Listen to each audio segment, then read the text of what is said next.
안녕하세요. 욕심 많은 신우와 그런 신우가 불쌍해 죽겠다는 남편 때문에 결혼한 지 10년 만에 이혼 절차를 밟게 된 40대 여성입니다. 팔은 원래 안으로 굽는 거라곤 하지만 그래도 가족의 안위를 제일 먼저 챙겨야 하는 게 가장의 역할 아닌가요? 그런데 남편은 저나 딸이 아닌 신우만지 가족인가 봐요. 한다는 말이 가족끼리 돕고 살아야 한다며 저더러 이기적이라는 소리나 하고 있더라고요. 남편하고는 지인의 소개로 만났는데 당시 저는 33살이었습니다. 일에 대한 욕심이 있어 연애니 뭐니 그런 건 나중으로 미루다 보니 어느새 30 중반을 향해 달려가고 있었죠. 하지만 그때까지도 결혼에 대한 조급함은 없었는데 남편을 소개받기 1년 전 가장 친한 친구가 시집을 갔거든요. 그리고 그때 처음으로 정말 다들 결혼하는구나 싶은 거예요. 그래서 그때부터 주변 사람들한테 살짝 부탁을 하기도 하고 그렇게 몇몇을 소개받게 되었습니다. 남편도 그렇게 만나게 된 거고요. 당시 제가 결혼에 대한 조급함을 느끼고 있긴 했지만 남편에 비하면 말할 것이 못 되었어요. 남편은 저보다 3살이 많았는데 아이들을 무척이나 좋아한다고 하대요. 그래서 원래도 일찍이 결혼해 하루라도 빨리 안정된 가정을 꾸리고 싶었다고요. 하지만 사람 인연이라는 게 마음먹은 대로 되는 것이 아니라서 결혼 이야기까지 나왔던 여자도 있었지만 결국엔 헤어졌다는 이야기를 했어요. 그리고 솔직히 저는 이런 이야기까지 나한테 안 해도 되는데 싶으면서도 한편으론 남편의 솔직한 성격이 나쁘지 않다 싶대요. 사실 제 얼굴에 침 뱉기 같지만 친정오빠가 거짓말을 아주 밥 먹듯이 하는 인간이에요. 그래서 오빠가 자라는 동안에는 친정부모님이 마음고생을 어지간히 하셨는데 그런 오빠도 결혼을 했고 그러면서 이후로는 언니까지 고생을 하는 중이었죠. 그리고 저는 그 모든 과정을 옆에서 똑똑히 지켜보며 자랐기에 거짓말이라면 아주 학을 띱니다. 아무튼 이후로 저는 남편과 1년 가까이 연애를 했고 양가의 축복 속에서 부부의 영까지 맺게 되었죠. 남편이 간절히 아이를 바라기는 했지만 저는 나름대로 신혼생활에 대한 로망이 있었어요. 그래서 남편을 설득해 당장 애를 갖지는 않았습니다. 눈에 넣어도 아프지 않을 딸을 갖게 된 건 결혼하고 2년째 되던 해였어요. 그리고 돌이켜 생각해보면 그 해에 이런 일도 있었네요. 원래 결혼 당시 양가에서 똑같은 금액을 지원받기로 했었는데 청첩장까지 돌리고 나서야 어머님이 갑자기 신우한테 돈을 해줘야 한다면서 해주시기로 한 1억을 못 해주신다 하셨거든요. 그래서 그 돈을 친정부모님이 부랴부랴 마련해서 메꿔주셨는데 그 일로 남편이 한동안 저나 저희 부모님 앞에서 얼굴을 못 들었어요. 친정부모님도 그 일로 대놓고 뭐라 말씀은 안 하셨지만 마음이 꽤나 상하신 눈치였고요. 그래서 이후로 그 1억을 메꾸기 위해 정말 부단히 노력을 했습니다. 신혼생활이라곤 했지만 정말 그럴듯한 외식 한번 안 해가면서 허리띠를 졸라매고 살았죠. 물론 친정부모님이 2억을 해줄 생각은 없었으니 1억은 도로 갚아라 그러신 건 아니었어요.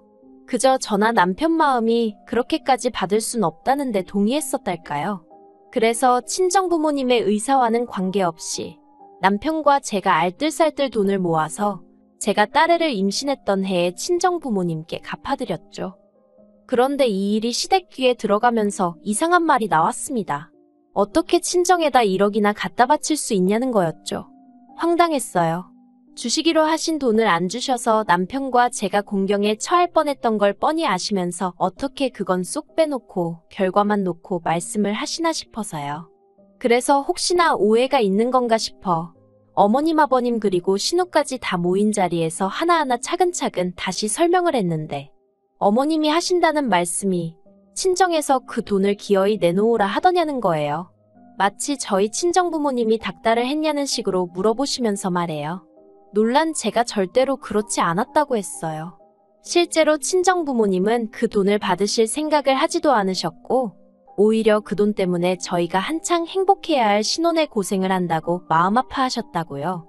그러자 어머님이 그러면 제가 이상한 거랍니다. 상대가 달라지도 않는데 기어이 돈을 모아서 앵겨줬으니 그건 제가 친정에 갖다 주고 싶은 마음이 있어서 그런 거라면서요. 그리고는 그게 만약 시댁에서 준 그러니까 어머님이 주신 돈이었어도 기어이 그렇게 줬겠냐며 빈정거리시대요. 황당했죠. 친정에서 1억, 시댁에서 1억을 해주자고 상견례 자리에서 얘기가 된 거였거든요. 남편이나 저나 1억을 달라고 한 적도 없었고 오히려 어머님이 요새 남자 쪽에서만 집을 해오는 일이 어딨냐 하시며 그러지 말고 양가에서 1억씩 해주자 먼저 얘기를 꺼내셨는데요. 그런데 이제 와서는 저를 친정에 퍼주지 못해 안 달란 액수로 몰고 가시더라니까요. 그래서 제가 그럼 어머님이 그때 안 주신 1억 저희 친정 부모님한테 주실 수 있냐고 물었어요. 엄밀히 따지면 어머님이 먼저 말을 바꾸셔서 상황이 이렇게 된 거니까 결자해지라고 어머님이 먼저 그 돈 저희 부모님께 주시라고요. 그랬더니 어머님이 이제는 저더러 누굴 지금 빚쟁이 취급을 하냐면서 소리소리를 지르시는데 한마디로 말이 통하질 않았습니다. 당신 돈은 곧 죽어도 한 푼 내놓으실 생각이 없으시면서 저희 친정에서 2억 줬다 1억 받아갔다 생각하니 그게 그렇게 배가 아프신 모양이었죠. 그리고 이 과정에서 실망스러웠던 건 바로 남편이었습니다. 어머님이 저를 상대로 말도 안 되는 억지를 쓰시는 동안 남편은 먼 산만 바라보고 있었으니까요. 그리고 그 일을 계기로 저는 어머님과 완전히 사이가 틀어졌어요. 솔직히 제 입장에선 억울한 상황이었지만 남편을 포함한 누구 하나 제 입장을 이해해 주려 들지 않았으니 하다못해 어디 하소연할 곳도 없고 서러운 신세였죠. 남편이 중간에서 자리라도 만들어줬음. 아님 하다못해 시부모님께 저를 대신해서 말이라도 해줬으면 싶었지만 남편은 장인장모님께 어쨌든 1억 돌려드렸고 그 과정에서 자기도 저만큼이나 아끼고 살았으니 나름대로 할도리는 했다며 자기까지 곤란하게 하지 말라는 식이었어요. 그리고 한 번은 정말 너무 화가 나서 처음부터 어머님이 약속만 지켜주셨으면 이럴 일은 없었을 거 아니냐니까 저더러 그렇게 맨날 지나간 일 끄집어내고 따지고 들면 한도 끝도 없는데 그러고 싶냐며 오히려 저한테 무안을 주기까지 했죠. 그래서 이후로는 남편도 믿을 만한 사람이 못 되는구나. 거짓말만 안 한다고 만사 오케이가 아니구나. 별 생각이 다 들면서 의지하고 싶은 생각이 쏙 사라지대요. 하지만 이미 남편과 제 사이에는 애가 있었고 그래서 그냥 애 아빠다 생각하고 살자고 마음을 먹었어요. 물론 제가 스스로 그렇게 마음을 먹었음에도 불구하고 속상한 때가 왜 없었겠어요. 비록 제가 남편을 운명의 상대라기보다는 좋은 남편감으로 생각하고 결혼을 결심하긴 했었지만 남편은 제가 좋아 죽겠다고 했었거든요. 저 없이는 못 살겠다고요. 그렇게 정말 하늘의 별도 달도 따다주네 하던 인간이었는데 저렇게 달라질 수가 있나 싶은 게 그럴 때는 정말 내가 못하러 결혼을 했나 하는 생각도 들고 회의감이 장난이 아니었어요. 하지만 그때마다 애를 생각하면서 마음을 다잡고 버틴 거죠. 하지만 그렇게 버텨온 지난 세월이 무색하게 결국 남편과 이혼을 결심하게 되었습니다. 남편에게는 위로 2살 많은 신우가 있어요. 신우는 저희보다 일찍 결혼하여 애도 2이나 있고요. 아무튼 그런 신우가 몇 년 전 한창 부동산 시정이 호황일 때 학군 좋은 지역에 오피스텔을 2개나 분양받아 놨었거든요. 그리고 그 소식을 들었을 땐 솔직히 대단하다 싶고 부럽기도 하고 그랬어요. 저희는 살고 있는 아파트 하나가 전부였으니까요. 아무튼 그런데 문제는 얼마 전이었어요. 신우 생일이고 해서 밥이나 먹자 하여 신우네 부부랑 저희 부부만 따로 만났는데 신우 표정이 영 안 좋더라고요. 그래서 무슨 일이라도 있냐 하니까 신우가 기다렸다는 듯이 말을 꺼내길 몇 년 전 분양을 받아놨던 오피스텔 잔금을 치르는 날이 2달인가 3달인가 남았답니다. 그런데 도무지 답이 안 나온다면서 어쩌면 좋겠냐는 거예요.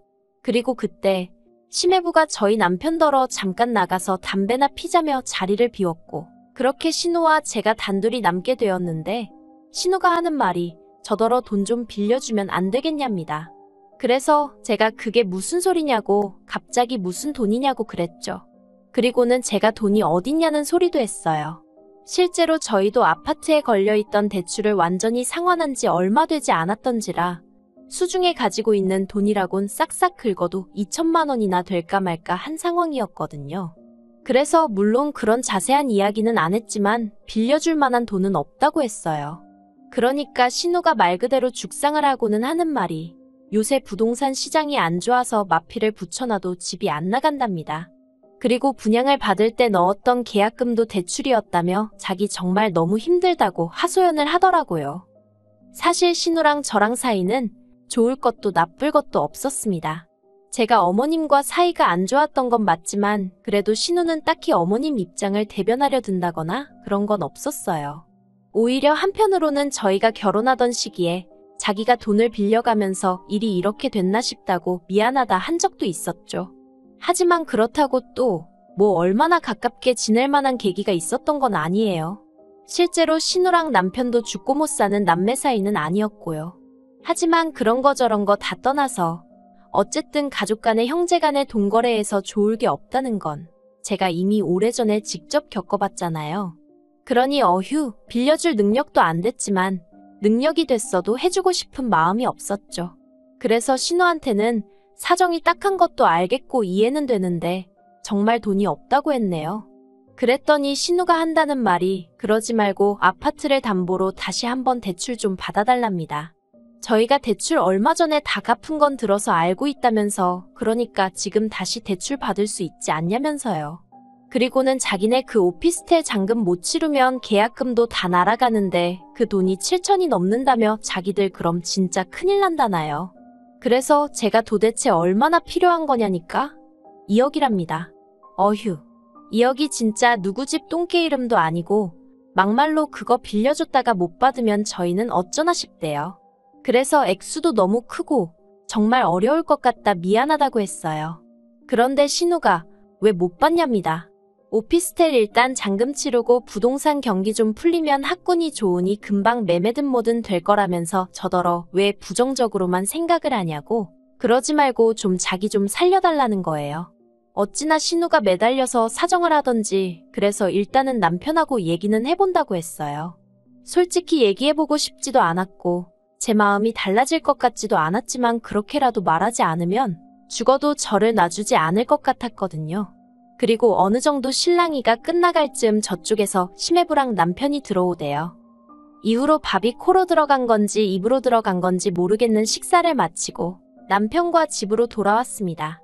제가 남편더러 신우 얘기 알고 있었냐고 물으니 자기도 담배 피면서 들었다대요.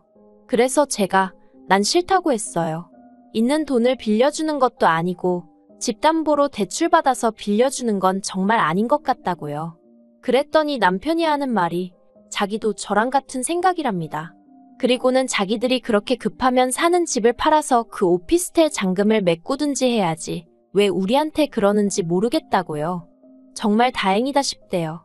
혹시나 남편이 빌려주자고 하면 어쩌나 싶었는데 남편도 다행히 무조건 팔이 안으로 굽지는 않는구나 싶은 게 그래서 이 이야기는 이대로 끝났다 싶었어요. 신우한테 연락 오면 남편이랑 상의해봤는데 안 된다고 하더라 얘기하면 되겠구나 하고 안심했죠. 그런데 며칠 전 남편이 뜬금없는 이야기를 꺼냈습니다. 자기가 곰곰이 생각을 해봤는데 그냥 담보대출 받아서 신우한테 돈을 빌려주는 게 좋을 것 같다는 거예요. 그래서 제가 갑자기 뜬금없이 그게 무슨 소리냐고 했더니 자기가 회사 사정 때문에 곧 회사를 나와야 할 것 같은데 회사를 나오면 대출받기가 쉽지 않아질 것 같다면서 이렇게 된 거 그냥 받아서 빌려주고 싶다나요? 어이가 없었죠. 그래서 더는 대화로 풀어갈 일이 아니구나 싶어 단칼에 거절했습니다. 이미 다 끝난 이야기 아니냐고 그러니까 2번 얘기하지 말라고. 그렇게는 못 빌려준다고요. 그랬더니 남편이 갑자기 악을 쓰면서 너는 네 오빠랑 사이가 안 좋으니까 내 기분을 모른다면서 어떻게 핏줄이 힘들다는데 모른 척을 하겠냐고 급발진을 하는 거예요. 그러더니 자기가 어떻게 하면 되겠냐입니다. 무릎이라도 꿇을 거냐면서 한마디로 원맨쇼를 하더라니까요. 아니 지가 무릎 꿇으면 어디서 2억이 뚝 떨어지나. 지 무릎 꿇는 게 얼마나 대단한 일이라고 저 난린가 싶은 게 황당하대요. 그래서 무릎을 꿇든 기어다니든 내 알 바 아니라고 돈은 못 해준다 했습니다. 그랬더니 남편이 저더러 피도 눈물도 없다면서 자기는 빌려줄 거래요. 그래서 마음대로 하라고 했어요. 어차피 공동명의라 내 동의 없인 그렇게는 못할 거라고요. 그랬더니 이제 또 저더러 못돼 처먹었네 어쩌네. 그래도 제가 들은 척도 안 했더니 지 성질에 못 이기겠던 건지 소파 앞 테이블에 놓여있던 리모컨을 저한테 집어 던졌습니다. 어이가 없었죠. 간신히 피하기는 했지만 그래도 얼마나 세게 던진 건지 벽지가 찢어졌더라고요. 방에 있던 애도 울어제끼고 그리고 그제서야 남편도 순간 정신을 차렸는지 실수였다면서 미안하다는데. 아, 정말 심장이 어디 지하로 툭 떨어지는 기분이었어요. 지금은 리모컨이었지만 저러다간 나한테 손찌검도 하겠구나 싶은 게. 그래서 제가 됐다고 더는 말 한마디 섞고 싶지 않다 했습니다. 나는 신우에겐 땡전 한 푼 빌려줄 생각이 없으니 그렇게 알라고요. 그랬더니 남편이 그러면 방법이 없다면서 이혼해야겠네 하는데 결국 갈 때까지 가는구나 싶대요. 그래서 이혼하자고 했어요.